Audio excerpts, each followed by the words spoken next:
I'm honored to introduce David and Susan Schwartz, the authors of The Joy of Costco, a treasure hunt from A to Z.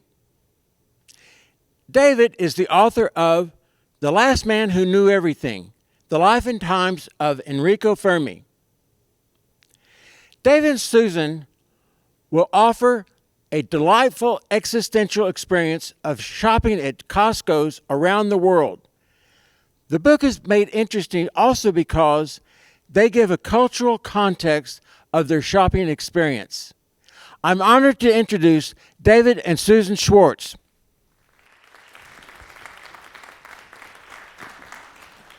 Thank you. Thank you very much. I just want you to, first of all, to reiterate, thanks for coming out on such a night that's so special for baseball fans. It's really a treat to see you all here. Thank you so much for being here on Game 7 of the ALCS. Yes. Even if you're watching on your phones during the presentation, thank you for coming. Thank you so much. Thank you. So we want to begin. This was a picture that was taken for promotional purposes in New York City on a bench. Which sums up how shy I am about being on camera. Oh, also, I wanted to, before we begin, to thank Shelley and Will Lowe, who are in the back there, from Monkey and Dog Bookstore in Fort Worth. They have brought books, and if you want to buy books after this, we'll be happy to sign them. And also the technical folks, Aaron, who's a huge baseball fan, and Josiah, who's not, and then also, obviously, the Allen Public Library. Thank you so much for having us here. Thank you so much, yes. So we've titled this The Joy of Costco. That's our book title, Treasure Hunt from A to Z. Do you want lunch in Chinatown in New York? Those of you who know Manhattan know that there's a fair amount of distance between Chinatown and where we live on the Upper West Side on 71st and Broadway. I think it's about 3.5 miles, 4 miles. And midway through that, I was talking about all these books that I wanted to write after I finished the book that Tom mentioned about Enrico Fermi. And I was talking about one science book after another. And about 42nd Street, Susan blurted out and said, why don't we write a book about Costco together? We could write, it would be a lot of fun. We could travel the world and find out all about our favorite store. Yeah, there's just 3 problems here. One is I had never written a book before. David had made it look easy. It's not. The second problem is serious. COVID was around the corner. This is 2016. Travel was still easy. And, let's see, the third problem, Costco did not want a book written. They're very, very modest. So it took us 2 years to meet Jim Sinegal, the surviving co-founder, and Craig Jelinek, the CEO. It took another 3 years to wear them down to the point where they finally said, okay, we give up. We want to make sure the book is accurate. Will you come for a meeting? Once we did that, we gave them voluntarily approval of the manuscript, and then in exchange, they were so generous, but they still don't want a book written. There's nothing to see here. Keep moving, folks. They're very, very modest. They're just retailers. So the milestones here, August 2018, we were invited we kept on keeping them up to date on our progress, even though they didn't want a book written. In 2018, we were invited to go and visit Jim Sinegal and Craig Jelinek in Seattle. And that's when they spent 6 hours with us. Jim was delightful, Craig was delightful, and they both said, no book. But Jim validated our parking. It was really nice. He validated our parking. In November 2019, we changed agents, and this was very important because our agent, this new agent, understood Costco. In fact, his father had been a vendor for Costco in the San Diego, Los Angeles area. So he understood exactly what we were trying to do. And in fact, it was his idea and his colleagues' idea. Well, Jim Levine and Courtney Paganelli, it was their idea to make it an A to Z that was targeted on people who were really real fans of the company. And that was a turning point for us in terms of the writing of the book. April 2021, we had been we had been keeping Costco apprised of our progress, even though they didn't want the book written and they weren't cooperating. And in April 2021, we got an email just out of the blue from Jim Sinegal, who said, listen, Craig Jelinek and I have been talking about this, and we think it's important that I take a look at the manuscript to make sure that it's accurate. would you like to meet? And so we said, of course. And we went to Washington, D.C., where he was attending his grandchildren's graduation from Georgetown. And things picked up from there. And he was incredibly generous, introducing us to all sorts of former and current senior executives and answering all sorts of questions that we had. 2023 is, I'm sorry, I forgot. April 2021 was also the moment when our agent sent out our proposal to 24 different publishers. And, you know, in order to be a writer, you have to be comfortable with rejection. We were very comfortable with rejection. We got 22 of them. And the other 2 were from publishers who made such bad offers that we decided we were just going to do it ourselves. One of the offers, to tell you how bad it was, the more books we sold, the less we would make, which is not how it's supposed to work. It's supposed to be a volume incentive. If you do well, you get more money. Yeah, so in any case, we started Hot Dog Press to publish this book. We had no idea what we were getting into. And in fact, in the Q&A, if you guys want to ask about, you know, what it's like to publish a book of this type, we're happy to talk about that. Between 2020 and 2023, we entered the Costco World Tour, which you'll see shortly. We made a commitment to ourselves that we would visit at least one Costco in every state of the country where there is a Costco, and at least one Costco in every country where they are. And they're in 13 other countries aside from the United States. Another key moment was in January 2023. We had finished the manuscript, and our art director, we were in Jalapa, weren't we? In Jalapa, Mexico, for the X chapter of our book. And we got a call from our art director and production manager who said, hey guys, you want a 300-page book, but the text that you've given me is 600 pages. What are we going to do about that? And we had a real hard and fast deadline because we wanted to be out for the 40th anniversary of Costco on September 12th, 2023. There's not a lot of time. So we had to cut 300 pages of this book in about 6 weeks.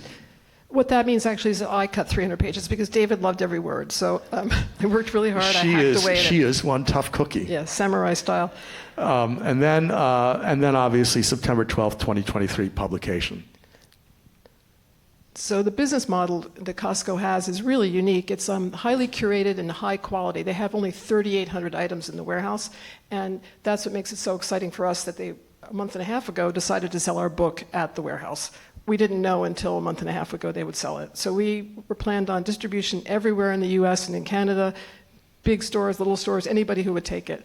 But we're very pleased it's at the warehouse. But it's lots of places. They have extremely low margins, and that's different from being a discount store. What that means is, for example, with pharmaceutical drugs, instead of marking it down from the price of the generic that's available, what they do is they mark it up only 14% at most. And that is what happens across the board at Costco.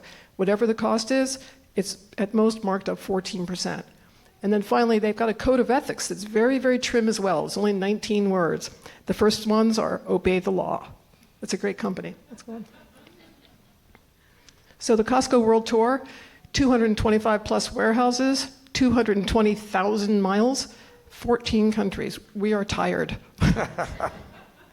Next. So the first the first place we want to take you to on this little worldwide tour is Alaska. Juneau is the smallest warehouse in the world. This is the Juneau warehouse. And you can find reindeer sausage there. So about 40% of the product at any warehouse is regional. So this is an example of something you would not find this in New York, I assure you. Reindeer sausage. Next. Oh, this is great. These are 60-pound tubs of honey because they make mead, their own mead in Alaska, and honey is very, very expensive, so this sells like gangbusters. I'm not sure anybody here would want a 60-pound tub of honey. Bear spray. Okay, they sell a 2-pack of bear spray, and I will tell you that we laughed when we saw it, and we just went right by it. Next slide. We love bird watching, so on Labor Day, when we were in Alaska, because Costco was closed, we went bird watching, and I took this picture of a bald eagle. It was misty, rainy. We were in a place where there was no cell phone coverage whatsoever.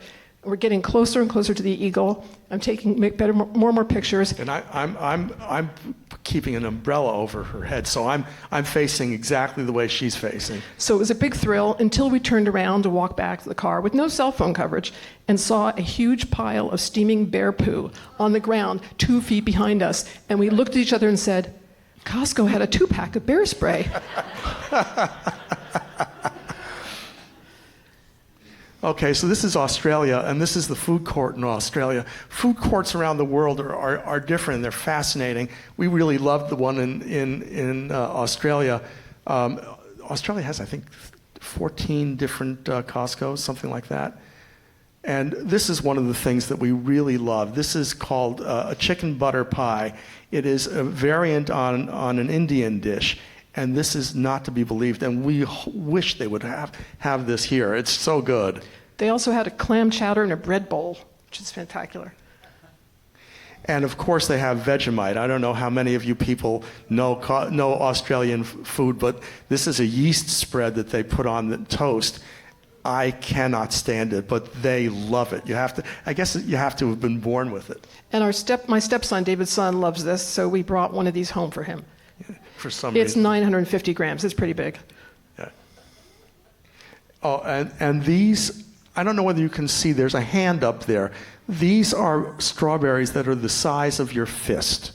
It's unbelievably big and beautiful. Unbelievable. And this is one of the few places that actually has sort of a coffin display in the warehouse. You can go online in the United States and get these, but this is one of the few places that we saw that had coffin displays in the warehouse. And once again, this is a business Costco got into because it's a time where people would be really vulnerable to being overcharged, and they decided to get into it because they wanted to make sure that you wouldn't be, kind of like hearing aids. Places might talk you into a more expensive pair or overcharge you. Costco sells it at 14% above cost. So funeral services is a place where you can really get taken advantage of, and they didn't want that to happen. Yeah. So welcome to Canada. This is the Marché Central warehouse, next. And that's in Montreal. And this is where the rotisserie chicken was first sold. Very, very exciting. Tell the story. Yeah, so 2 employees were inspired by another grocery store, department store chain in Montreal. They said, these guys are selling a lot of rotisserie chicken. We should too. So they organized with the local farmer, and they negotiated to get an oven, and they did all this without any permission from anybody. They just set it up in the warehouse, and they started selling. In the first week, they sold 6,000. Well, the senior people came back and said, what are you doing? You're selling rotisserie chicken here. You could kill people. And they said, well, it hasn't killed anyone yet, and there's 6,000 people who are happier this week because of it. And so they began to think this might be a winner. And of course, you can get rotisserie chicken anywhere around the world, the equivalent of about $4.99, well, $4.99 here, and the equivalent anywhere else in the world. It's pretty amazing. And don't be squeamish, but in Taiwan, it's sold with the head on. So this is poutine. It might not look great, but it's one of the national dishes of Canada. There's French fries, cheese curds, and gravy. It is spectacular. It is great. This was surprising. It's a Saint Jean Baptiste cake, which is for the... It's the National Day of Quebec, which is, a French-speaking province. And so they do this on the National Day. And Costco, for many years, decided they didn't want to do this because, obviously, they didn't want to get involved in French-English conflicts. But it quieted down so much that they decided they were going to do it. And they do a beautiful job, as you can see with this next slide. And it's delicious. It's sponge cake and custard and this spectacular blue, surprisingly edible dusting on top. Welcome to China. Okay, it took us a long time to get the visas, a really long time. But we went there in July of this year. Yeah, July this year. And what? This year? Yeah, this year. Oh my God. Yeah, it was July. It was July. It was 4 months ago. Yeah. Yeah, it was really hot. It was very hot. One of the things that's most surprising to me about Costco is how popular Costco is in the Far East, because you think it's all of these countries are very densely populated. People live in relatively small apartments or townhouses, but Costco is incredibly popular. And China opened in 2019, just before the pandemic, and in the first day, it was this warehouse was so jammed that they had to close it at 2:00. To let the traffic sort of ease up, and there's a local school nearby. They had to let the traffic ease up enough so the parents could pick up their kids. They also ran out of the chicken and almost everything else. Yeah, but it still remains very, very popular. Okay, these are carts there. On the left-hand side here, some of the exotic food, bullfrogs on the right. Filleted. Fully filleted bullfrogs on the right, snakehead fish, which we'd never seen before. This is a display of the most famous green tea in China. It's called Longjing or Dragonwell tea, very, very well priced.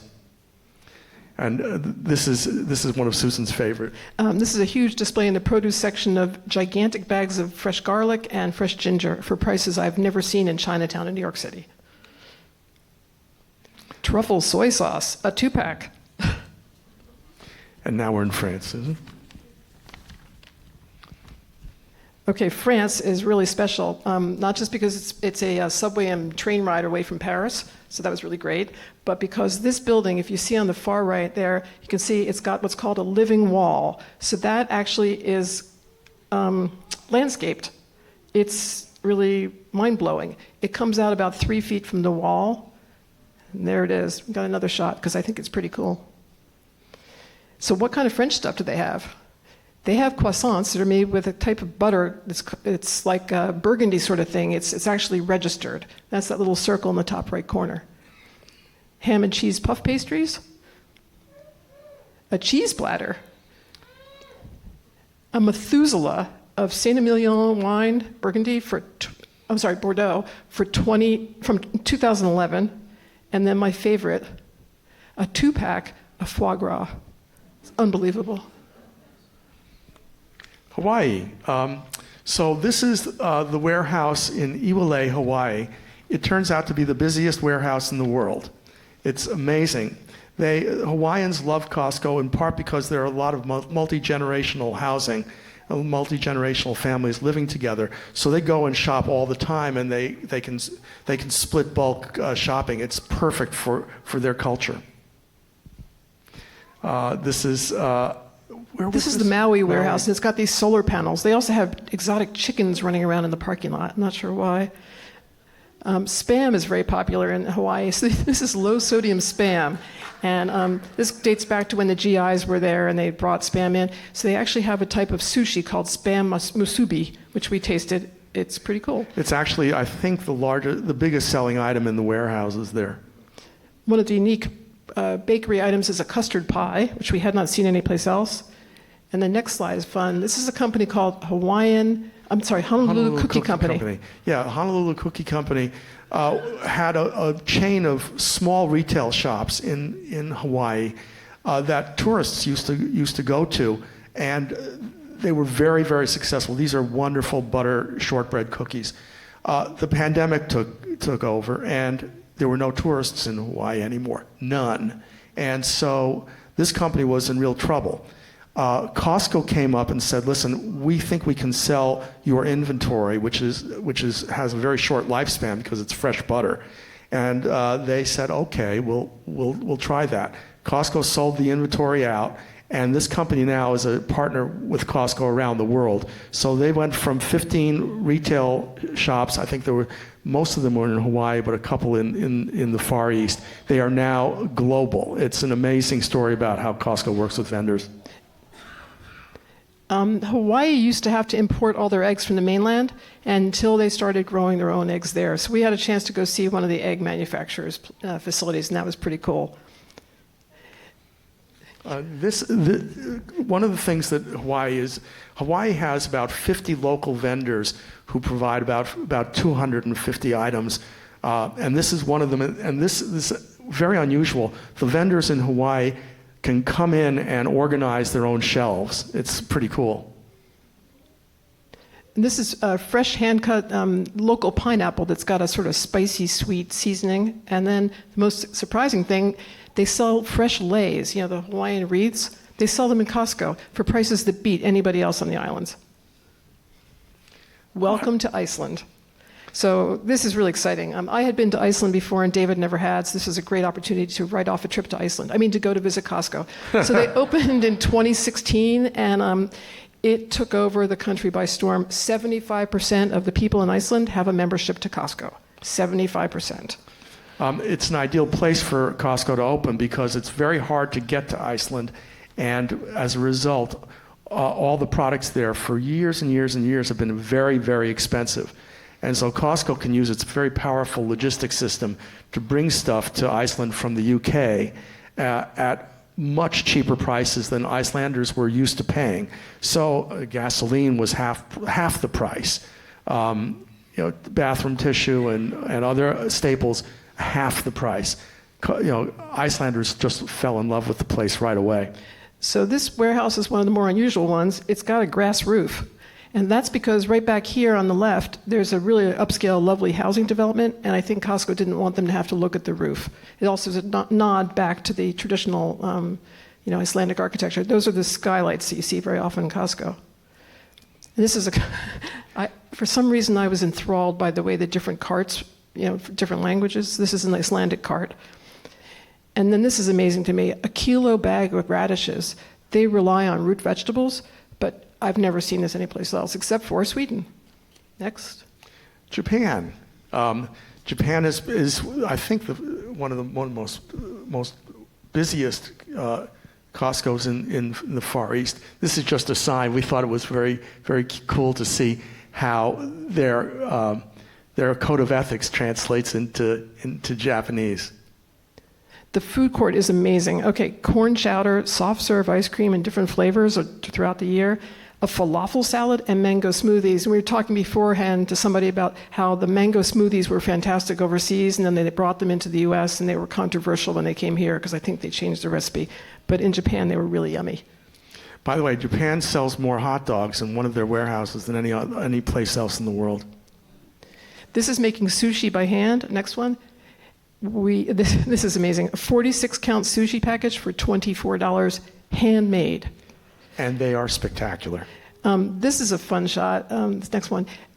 The corn comes from an area of Japan called Hokkaido, and this is very high touch for Costco. They've got a woman in here who's, if you bring the corn over to her, she'll husk it for you and then put it in a plastic bag. This is self-explanatory. The bike and motorcycle parking. Yes, people actually get to Costco on bike and motorcycle in Japan. And the Ichihara Depot. Okay, they didn't necessarily know we were coming. The floor is spotless. It's like just glowing. And notice it's empty because they do all their work between 4 in the morning and 1 in the afternoon. So by the time we come by, there's nothing left in the warehouses, in the depots. They're all in the warehouses. Welcome to Mexico. So the Mexico warehouse, it's up top here overlooking this beautiful park, is one of our favorites, although we don't have favorites officially, but this one would qualify because on top of it, we don't have a slide. On top of it is a soccer field, a paddleball court, a contemplative garden, and skateboard park, and that doubled the cost of the warehouse, and it's open to the public on top. So this is something Costco did just to give back to the community. It's kind of the thing they do. So in Mexico, they love eating cactus, and nopal is their word for this kind of cactus. And they put cactus into their cheese, which was absolutely spectacular. And they sell motorcycles. In the warehouse. In the warehouse. And a wonderful flavored gin. Moving right along, New Zealand. Okay, so New Zealand has one warehouse. They're probably going to have some more. And this qualifies as our longest trip. It was a 19-hour direct flight from New York to Auckland to see one warehouse. And this is it's a strange sample of what you could find there, dried durian, which is this kind of Asian fruit that smells very bad when it's fresh and it's cut open, but it's very popular. And we're moving on to South Korea. South Korea. This was a line, we got there very early. This was in Seoul, and this is the first one in South Korea. And this line goes all the way back, and people really love Costco. But in South Korea, if you've ever gone to a Costco just a little early, around 9:45, they usually try to be open here in the United States, and also most places in the world, they try to be open before their official opening time. But in Korea, if they open before 10 o'clock, they get fined. So I mean, it's highly regulated, and this is, in Korea, they also have a law that if you spend a certain amount of money building a building, you have to put public art in front. So Costco has put this sculpture, people enjoying themselves and shopping at Costco. Check this out. This is parboiled whole octopus. Making octopus is very difficult. You have to boil it for a long time. This way they save you the trouble. This is peeled chestnuts and ginkgo. Okay, back to Spam. So in Seoul, in South Korea, they have an important holiday called Chuseok in the fall. It's a time when you give gifts to your ancestors and your family. You go home to see your family. So they sold all sorts of what they call gift sets. There was a Spam gift set. And they also sell watermelon juice at the food court. It's great. And you probably will recognize this is a kimchi refrigerator. Probably, yeah. Everyone has one at home. Instead of burying it in urns underneath the ground, this is a convenient way to make kimchi. Every household has got at least one or two of these. And this lane is closed in a different language. And we're moving on to Spain. Spain, this is fantastic. So in Spain, they sell Iberico hams. What you can't see here is that there's a pan underneath them so that the natural juices, the fat is dripping down on there. But these are in the aisle. Yes, and the pigs are fed only on acorns, so this has an especially delicate flavor. Okay, one of our favorite items in a food court ever is called a jamon croqueta. It's a fried cheese ball with little pieces of that Iberico ham inside and breadcrumbs on the outside. This is not recommended by your cardiologist, but it's delicious. Sinful. This item is called pastel salado, which means salty cake. We saw this in the deli. We had no idea what it was. We tried to ask people what it was. Do you cook it? Do you eat it raw? Nobody could answer it. So we finally just bought it, took it to the food court, and tasted it. It's layers of crab salad, white bread, and smoked salmon on the top. We smuggled it back into the US and then ate it in very small pieces because we really loved it. And this is to show how hard it was to do the research. This is one night in our hotel. We always stayed in a hotel with a kitchen so we could go to Costco. I love to cook. We could shop and cook. So this is Iberico ham, Iberico flavored potato chips, and Costco fine Chablis Premier Cru Kirkland signature. Oh, we're in Sweden now. This is another one of our photos of the cart seat. And this was the opening. We were actually there for the opening of the Swedish warehouse. And they had this display of, I think, 90-inch bears. And I think you've all seen this photo of us. We traveled with carry-on luggage, so we couldn't bring this home. Very sad. And then carrot cake, which surprised me because that's such an American thing, but it was popular there. And then something very, very Swedish called princess tort, which is a green marzipan-coated sponge cake with mandarin orange slices inside and that little rose on top. It's sold everywhere, but Costco's got it for a great price, and it's huge. And we're moving on to Taiwan, which is our next to last country. This is the exterior of a Costco in Taiwan, which goes to the point that it always looks the same, but it's always a little different, but you know it's a Costco. And you can see this is several stories high, as are some of the other ones in the Far East, because they don't have a lot of space to build on. And here we are at the entrance. We had a guide. Actually, not in Taiwan. We always ask people to take our picture. We're very lucky here because it was very, very busy. We finally found a moment where I wasn't blinking and there were no other people around. The motorcycle parking lot. Seriously? This is something called silky chicken, which has got a black skin, and we actually cooked it. It tastes fantastic. It's just a little different. It's Taiwanese. My favorite, golden kimchi. This is just like kimchi, but it's not spicy. It's sort of ground carrots and honey and ginger, and I'm really sorry we couldn't bring it home with us. Well, we couldn't bring it with us, but she found the recipe, and she makes a dynamite one. Okay, this is a strange vegetable in the produce section, one of many. It's called whitewater snowflake. I can't even describe it. We'll just move on. This is part of the rice inventory. So we told you they have only 3,800 items. It's highly curated. So this is one of the examples of how it's regionally varies, because in the Asian countries, you could find 20 different kinds of rice, whereas in the US, you might find 3 kinds of rice. This is just part of it. And this is one of the best chocolate serve ice creams you'll ever have in your life. It's worth the trip to Taiwan. We can't say it's the best, but it's one of the best. This is now in the UK, and Our final stop. And this is the Stevenage warehouse in about 40 miles north of London.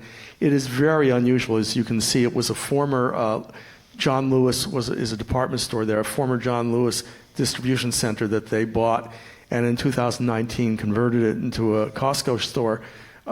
It is. The design is registered with the authorities in the UK. You cannot change this building at all because the architect was very famous and the style is very interesting. It's poured concrete. And if you look past the really adorable gin-filled Christmas ornaments, you'll notice the arches and the windows in the background. That's the interior of this warehouse. It's really unique. And the food court in the UK is one of the most complicated. They have the most items. It's not particularly disciplined. The line can be quite long. But let's see here. They've got a double chicken fillet sandwich, a chicken bake that we all know, and also a Korean beef barbecue bake, an Aberdeen Angus cottage pie, which is mashed potatoes on top of, what is it on top of? Beans or something? And then mincemeat. Mincemeat, yeah. And then finally, jacket potatoes, a baked potato, and you can get any or all of these toppings on it.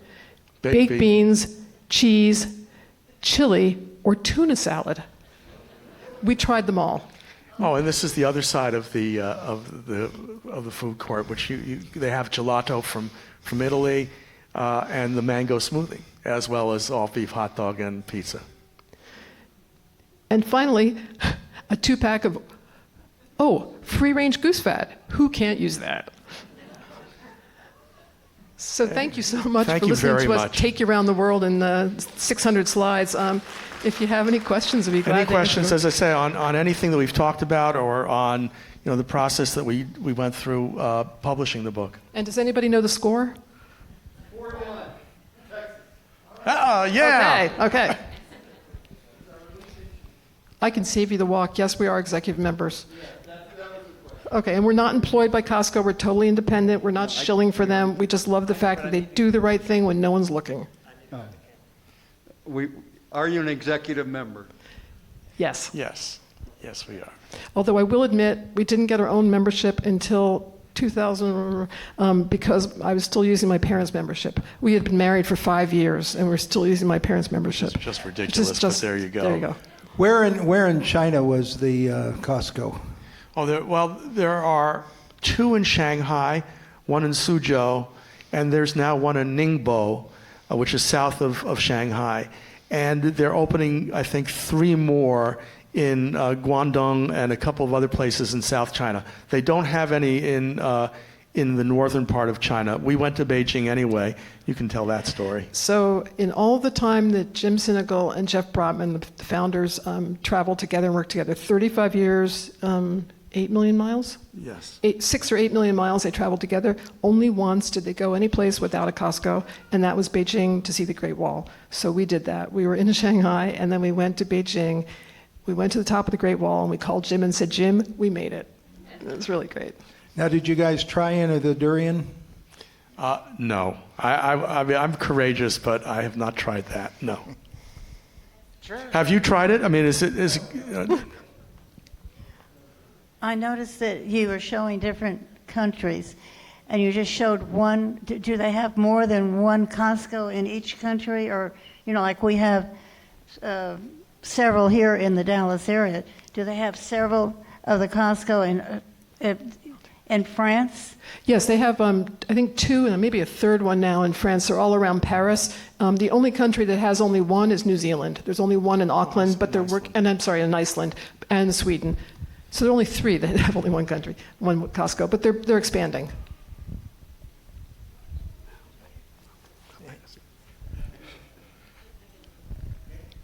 So I've shopped at Costco for years, and I have this philosophy, and I don't know if it's accurate or not, so you probably know.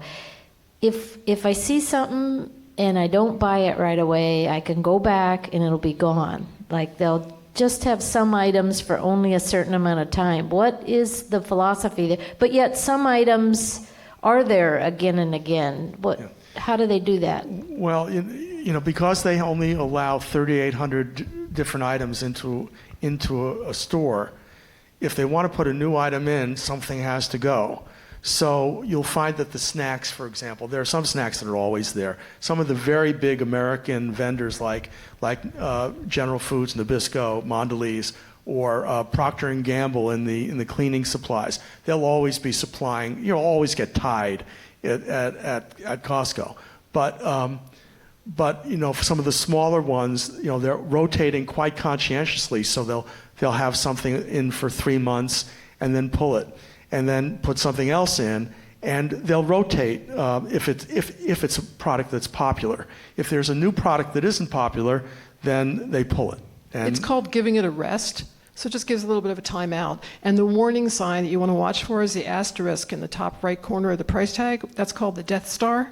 So when I see that, if it's an item I like, I buy 2 or 3 to send a message to the home office that, hey, take this off the disabled list, to use a baseball term, and keep it, get rid of that Death Star and keep this in rotation. So I've done that. I like to think that personally, I have single-handedly done that with a couple of items. I have no influence whatsoever. Questions? Okay.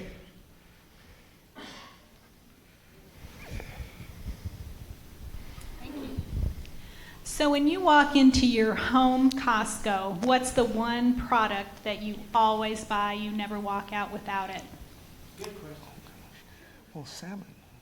Well, it's probably salmon, but also seaweed salad, great seaweed salad, and certainly a Diet Coke at the food court. Tzatziki too. And tzatziki. But when I walk into our home Costco, which in Manhattan is the 3rd smallest in the world, after Juneau and then Seoul, Emily, who works at the food court, who's been there since it opened in 2009, I walk up and she knows that I'm getting a soda. It's really nice. When you talk to the executives at Costco, did they have anything to say about Sam's? Did they view that as a healthy relationship, or did they just pretend they don't exist? I think, they don't talk about it explicitly. I think if I were to characterize their view, they have a huge amount of respect for Sam's and Walmart. They understand that they are a big, big and important competitor.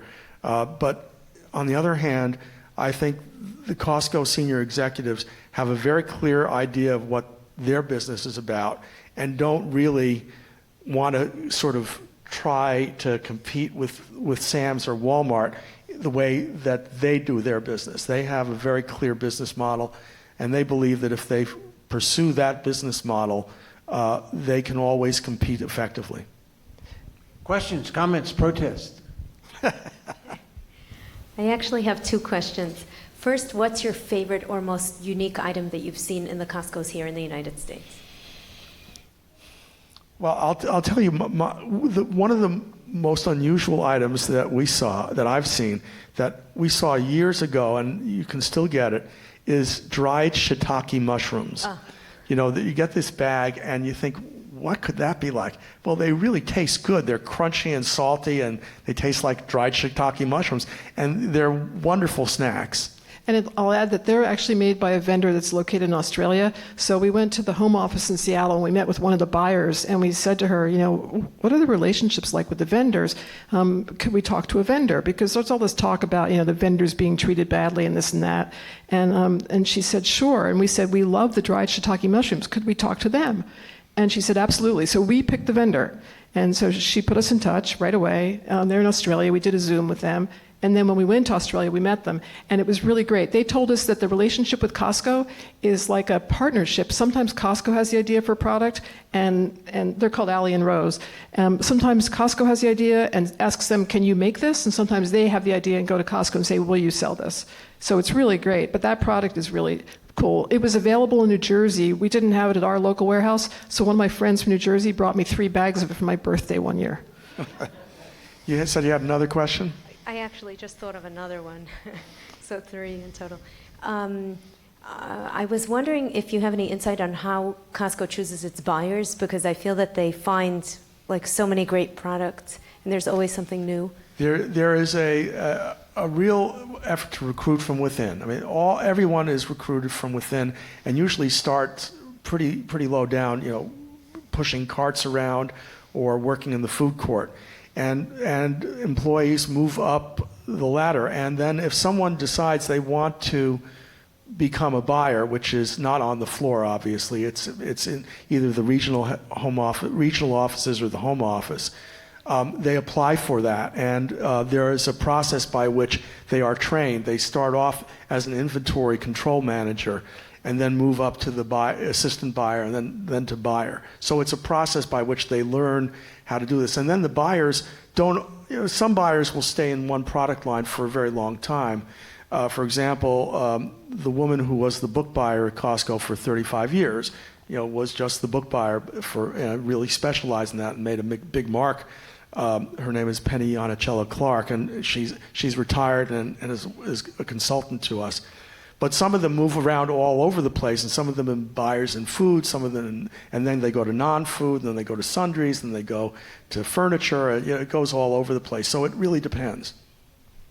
How did you decide what to cut out of the book? Because you had to cut half of the book out. So what did you leave out? That's something that Susan can talk. It's top secret. No, seriously. I just boiled it down to its essence. We kind of Costco-ified it. Because you think about it, Costco could sell as many items as Sam's. Sam's has 8,000 items. Costco has only 3,800. So we just did a Costco on it and just said, okay, what's really essential here? What's the top quality stuff we have? I will say that David loves logistics. He had like 100 pages on logistics. So that was really easy, just like, yeah.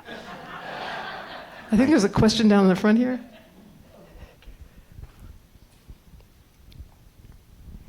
These are our youngest guest here. Yes, you're very nice to see you here. Thank you for coming.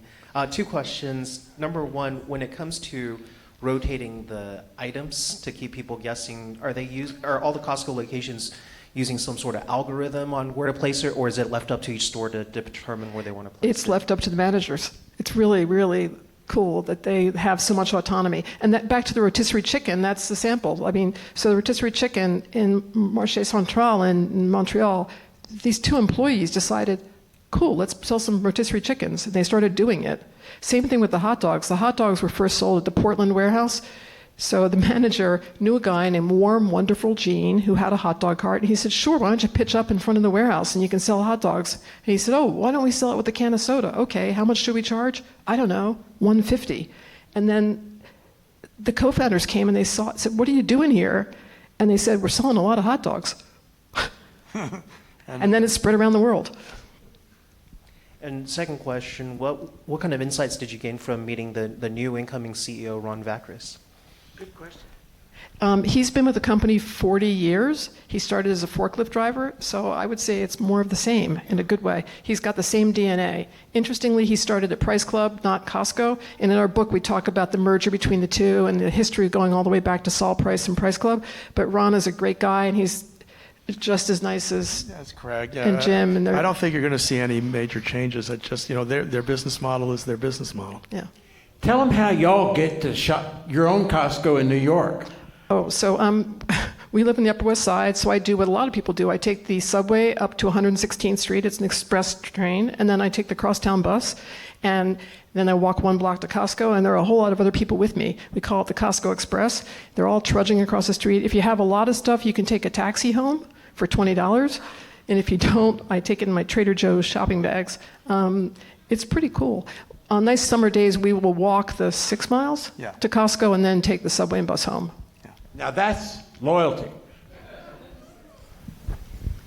They must have some items that don't sell, but I never see any clearance or sales. What do they do with things that don't sell in the store?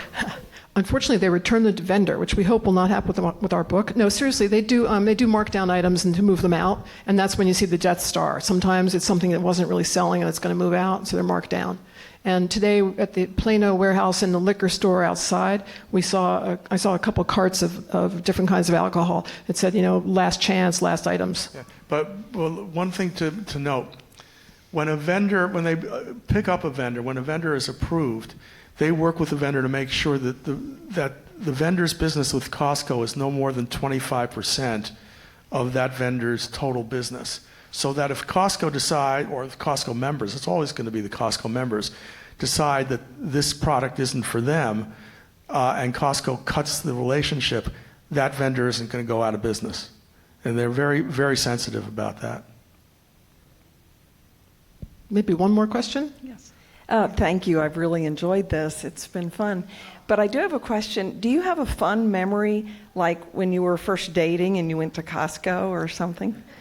Well, I'll tell you, it wasn't, I think one of my fond memory of those early days, we were already married, but we went to Puerto Rico for one of the first vacations we took. And the first thing we did when we got out of the airport was we went to the local San Juan Costco. That's not entirely true. David tends to exaggerate. We dropped our bags off at the hotel. It was too early to check in. We took the rental car from Costco. We went to the warehouse. But yes. One of my memories that's really fond is visiting David's parents in Idaho. They lived in Sun Valley, and they thought nothing whatsoever of driving 3 hours to Twin Falls. 2.5 hours to go to Costco. That's right. Yeah. And that was a real bonding thing because at the time, my parents were living in Philadelphia, I was in New York, and my parents thought it was perfectly normal to buy stuff for me at Costco in Philly and drive it to New York. So this was sort of like a comment. We're a mixed marriage. David grew up on the West Coast with Price Club. I grew up on the East Coast with Costco. So we... Yeah. I have a twin pack of questions. The first being shrinkage. I know they try to control customers leaving by checking receipts. Do they find much attempts to walk out without paying? I'll tell you, actually, we were leaving the warehouse one time, and the guy was checking our receipt, and with glee, he said, "You have been overcharged. You have 1 bag of lemons, and they charged you for 2 by mistake. Come with me." And he was dancing us over to the desk to give us a refund. So that's actually one of the biggest reasons they do that, is to make sure that you've been charged properly. Shrinkage is not a very big problem at Costco. And part of the reason is because the employees are so loyal. After 1 year of employment, the turnover rate is less than 9%. That's unheard of in retail. So a lot of those employees have been there a long time, and most of the members are pretty grateful and know that it's a good value and it's their club. They don't want to take advantage of it. Yeah, I think Costco has the lowest shrinkage numbers of any big box store. The other question I have regarding the unlimited return policy. Have customers been banned from shopping at Costco for abuse of that policy? I think on occasion, yeah. If somebody has returned their membership year after year after year, yeah, I think it's time to go. Because you can return your membership the last day of the year and then go back in the next day and buy a new one. That's obnoxious. There is a limit on electronics. I think you've got 90 days. Yeah, there's a 90-day, yeah, because what they didn't want people to do, because the electronics industry changes so rapidly, they didn't want people to upgrade, every 2 years without actually having to pay for it. But that's the only area where they do that. They also limit it on gold bullion. We first saw this in England and then in Iceland during the economic uncertainty around the pandemic. They started selling it, and you cannot return that because otherwise it becomes like a commodities market. You buy it at this price, you buy high, sell low, or whatever. So I think we should wrap up. Dallas, thank you so much. One last question? Sure. Okay, the bookstore has a question. Ooh. Thank you, monkey and dog. So in all your research and your experience, can you talk to the quality of the Kirkland brand? Oh gosh. I'll tell you a funny story. We were meeting with Jim Sinegal at one point, and we said to him, we don't have a section yet on Q.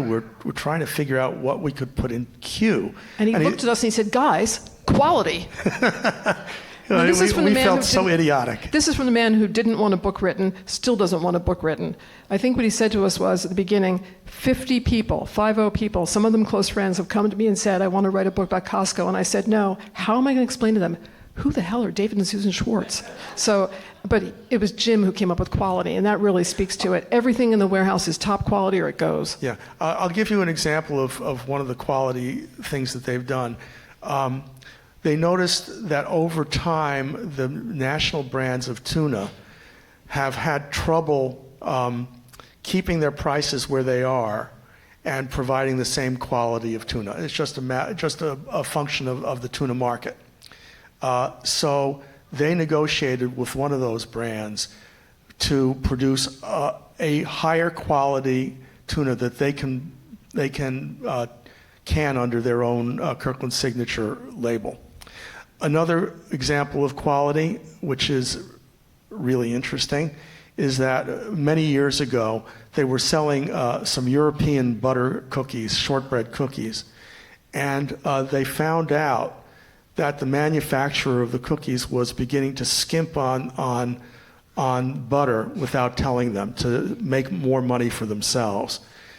They immediately cut all relationship with that vendor, and some years later, the vendor was sold to another investor, who then approached Costco to say, "Listen, we're now under new management. Can we have a second chance?" And the answer was no. They take quality extremely seriously. David and Susan Schwartz will be in the back to sign books, photo opportunities. This is your last chance to get a signed book from David and Susan. Thank you, David so and much. Susan Schwartz. Thank you so very much. Really appreciate it.